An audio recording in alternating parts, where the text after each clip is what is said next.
India junction, खबरों का junction. अभी एक विधायक थे, उनसे आपका थोड़ा सा गर्मा गर्मी भी हुई थी, आपने धरना प्रदर्शन भी किया था, शायद उन्होंने कोई अभद्रता की थी।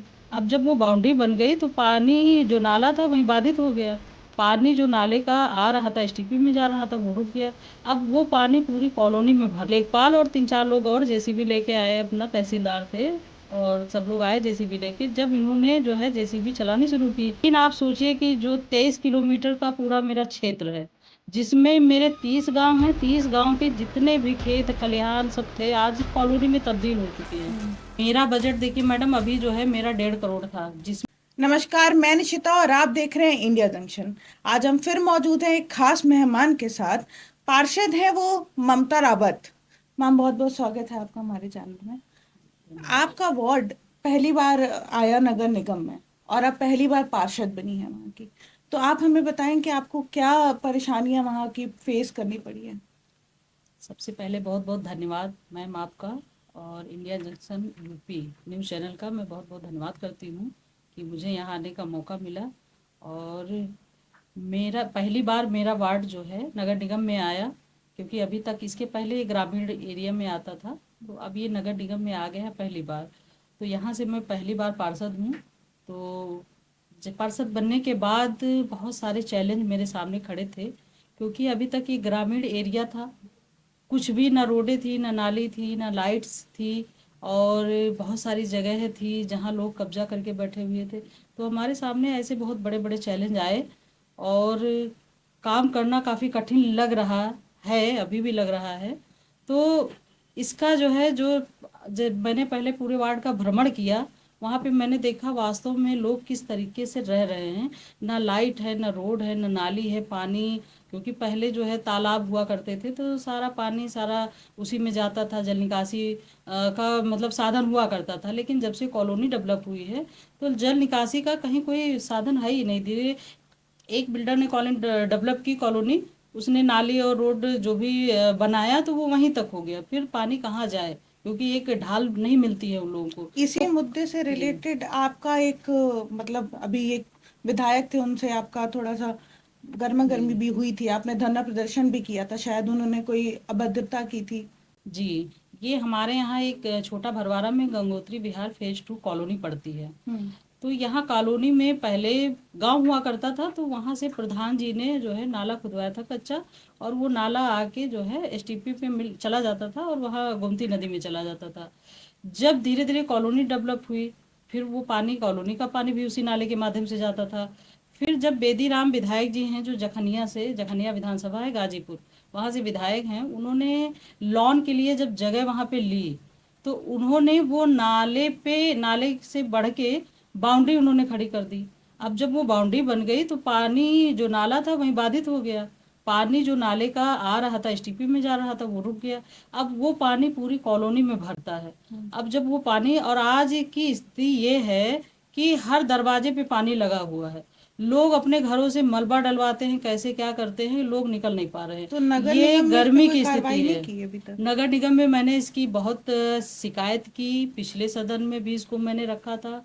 फिर उसके बाद में वहाँ के स्थानीय लोग भी जा रहे थे, फिर मैंने सदन में रखा, लिखित में मैंने दिया, मेयर मैडम को भी दिया, तब नगर आयुक्त इंद्रजीत सिंह जी थे, उनको भी मैंने लिखित में दिया था। फिर ये उसके जब मैंने दिया लिखित में, तो महापौर मैडम और नगर आयुक्त जी और नगर निगम की पूरी टीम मौके पे आई। उन्होंने देखा, मैडम ने जांच के आदेश भी दिए कि इसको करके और ये बाउंड्री गिराई जाए वहाँ पे। लेकिन उसके बाद फिर ये मामला ठंडा हो गया। इस बार फिर मैंने इसको सदन में रखा। भाई वहाँ के लोग पानी से त्रस्त हैं, गंदा पानी एकदम काला जमा हुआ, जो बीमारियों का घर है। तो वहाँ के लोग, फिर मैंने इस बार सदन में उसको रखा।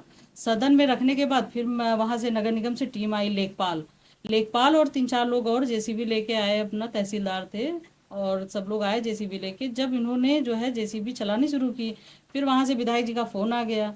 उन्होंने लेखपाल को काफ़ी गाली दी। लेखपाल ने ये बताया कि जो है ये पार्षद ममता रावत की शिकायत पे ये हो रहा है उनका, तो उन्होंने मुझे भी गाली दी।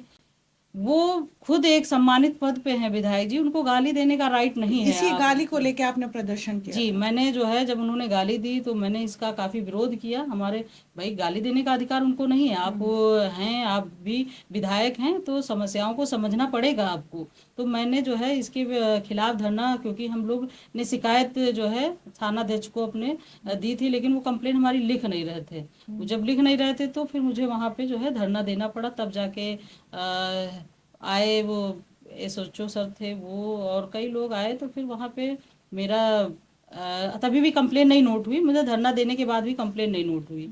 तो अभी हम लोग लगे हैं धीरे धीरे कार्रवाई में, और कोर्ट के माध्यम से हम लोग तो अभी इस पे कोई कार्रवाई नहीं हो रही है? अभी तक कोई कार्रवाई नहीं हुई मैम। और उसके बाद नगर निगम ने कहा कि टीम एक गठित हुई, जो मुझे पेपर के माध्यम से मालूम होता है कि टीम गठित हुई है, और नापना है गाटा 10:41 और 10:40 जो वहाँ चकमार्ग है।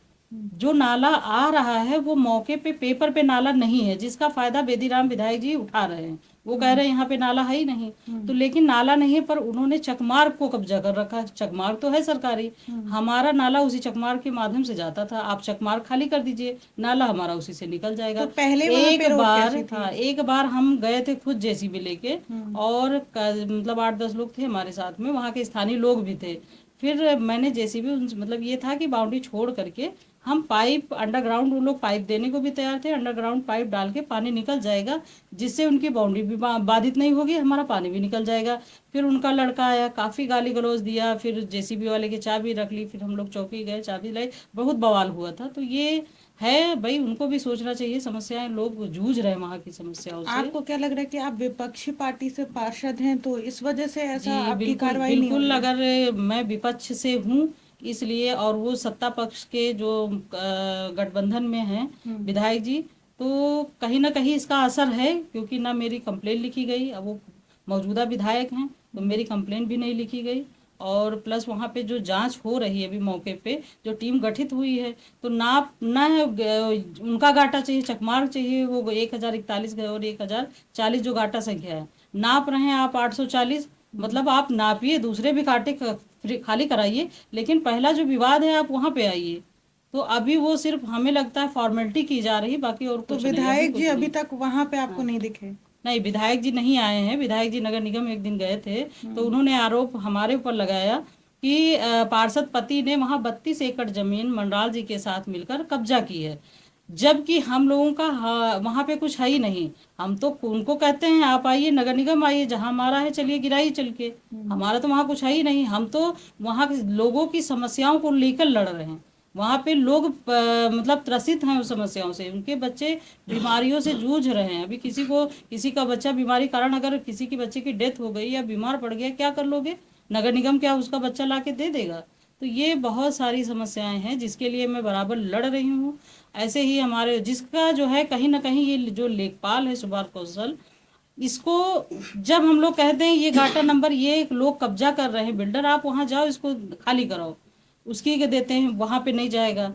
जहाँ पे जो जगह बचाने वाली है उसको बचा देंगे। इसकी शिकायत भी मैंने कई जगह लेखपाल मैडम को भी दी, अभी तक इसका भी कुछ नहीं हुआ है। तो लेखपाल का इसमें कोई वो नहीं है, आपको सहायता उन्होंने कोई नहीं नहीं, दी? लेखपाल को, अब लेखपाल की बदतमीजी ये है कि लेखपाल को वहाँ पे जब आप गए थे नापने, तो वहाँ पे आपको जब कोई शिकायत करता का तो एक तो नाम नहीं लिया जाता है।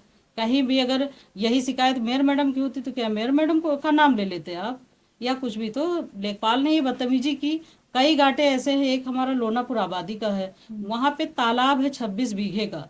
आपको बताएंगे, जब इंद्रजीत सिंह नगर आयुक्त जी थे तब जो है वहाँ पे तहसीलदार साहब और हम और सारे लेखपाल पूरी टीम वहाँ मौके पे खड़े होके नपवाए थे एक एक चीजें, तो वो नप तो गया था।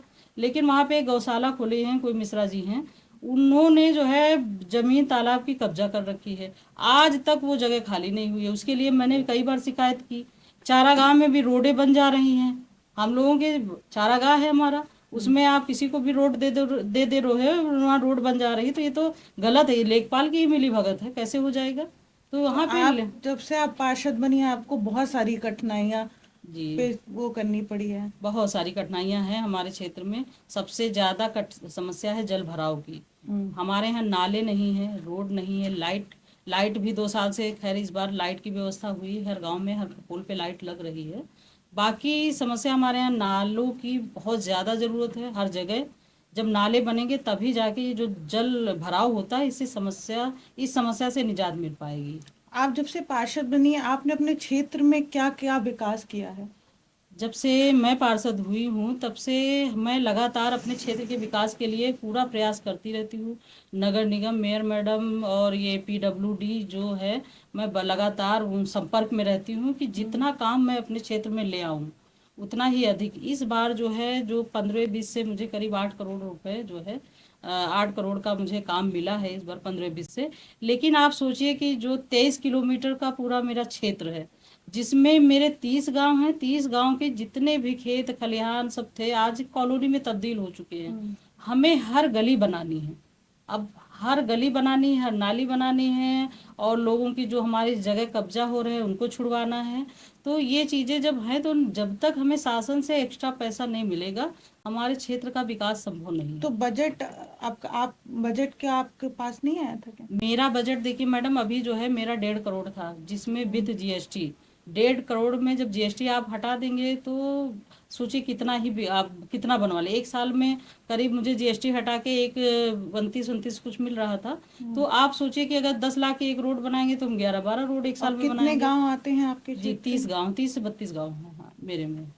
तो आप सरकार से आप कोई मांग है आपकी? जी, सरकार से मेरी यही मांग है कि जो 88 गांव में माननीय मुख्यमंत्री जी ने एक वहाँ पे स्टेटमेंट उनका आया था कि 88 गांव के लिए जो है अतिरिक्त बजट दिया जा रहा है, लेकिन अभी उस बजट के नाम पे हम लोगों को कुछ नहीं मिला है। इस बार 8 करोड़ 15 वित्त और स्थापना निधि से मुझे मिले हुए हैं। तो जब तक हम लोगों के मतलब सिर्फ जो स्टेटमेंट आता है अगर धरातल पे नहीं उतरेगा, तब तक हम लोगों के वार्डों का उद्धार नहीं हो सकता है।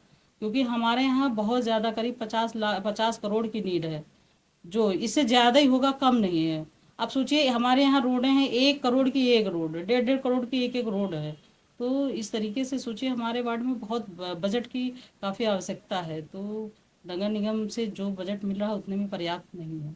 तो आप नगर निगम से संतुष्ट नहीं लगती हैं?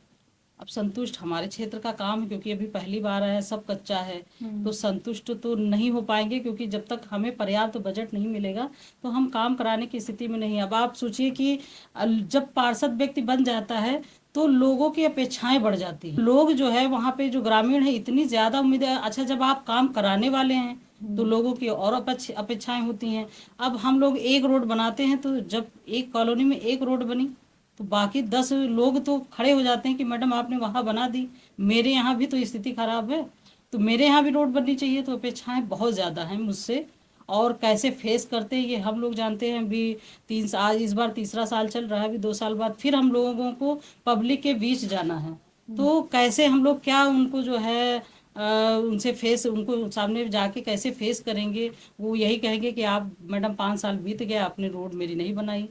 तो चीज़ें हैं, चैलेंज बहुत है, और आगे हम लोगों को फिर पब्लिक के ही बीच रहना है। तो हमारे चैनल के माध्यम से आप अपनी जनता से क्या कहना चाहेंगे?